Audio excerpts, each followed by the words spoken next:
Welcome to our wonderful episode of discussing the Word of God in like a bite, small bite. And I look forward to sharing with you and getting you to experience God's goodness through His Word. And then we can look at practical things we can do to face life with and overcome.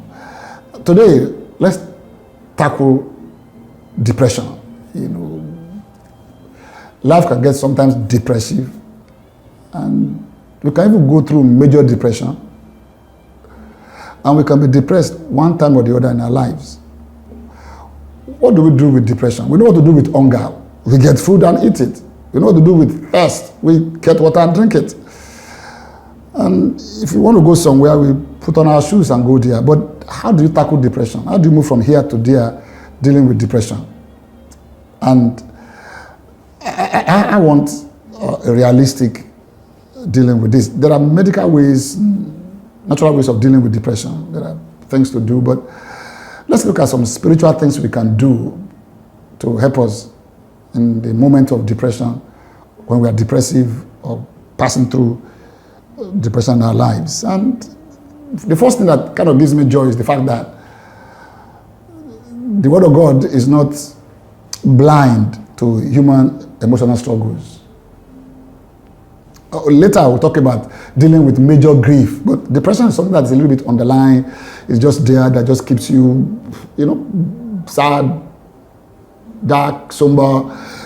What do you do with it? It's chronic. It can be a little bit chronic, sometimes can be acute, but whatever it is, let's look at what do you do with depression. I don't want to hear theory, so I want to hear the Word of God. I want to hear somebody, maybe in the Bible, who had dealt with things like this. And I would love to go to the book of Psalms and check it up. And I'm going to read two places in the Bible, Psalm 42 and Psalm 77, and we'll come in contact with somebody who was going through depression or depressed, one of these, in his life, one time or the other. And let's say Psalm 42, he said, "As the deer pant for water brooks, so pant my soul for you, God." Why was he panting for God? My soul thirsts for God, for the living God. When shall I come and appear before God?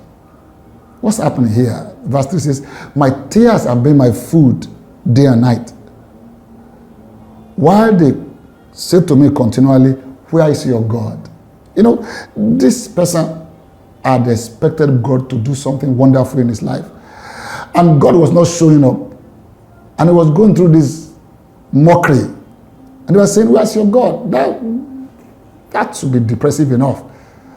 Then he went back in his memory lane. Verse 4, Psalm 42. "When I remember these things, I pour out my soul within me." That's your psyche, your soul, your emotional life. "For I used to go with a multitude. I went with them to the house of God with a voice of joy and praise." With a multitude of people that kept a pilgrim feast. It was saying one time, I was really happy, I was excited, I was celebrative. I was really having joy in my life. But right now, tears have been my food day and night. Then he said this, verse 5, "Why are you cast down, O my soul?" So this is depressing, this is saddening. So this author of this chapter of Psalm was dealing with a major depressive moment in his life. And thank God, he didn't bottle it up. He didn't keep quiet. He spoke out.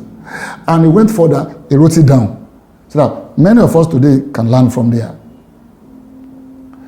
It was not the only case. This is not thing that the Bible has related. There are other cases of people like that. Let's read Psalm 77 from verse 1. It says this, "I cry out to God with my voice, to God with my voice, and He gave ear to me." He was talking about his experience, answered prayer. But then what really happened when he was praying that time? He said, "In the day of my trouble, I sought the Lord. My hand was stretched out in the night without ceasing. My soul refused to be comforted. I remembered God and was troubled. I complained and my spirit was overwhelmed. You hold my eyes laid open. I'm so troubled that I cannot speak." Wow. So I'm so troubled I cannot speak. So here was a man going through major depression. In fact, he began to question God's goodness in verse 7. Will the Lord cast off forever? Will he be favorable no more? Has his mercy ceased forever? Has his promise failed forevermore? Has God forgotten to be gracious?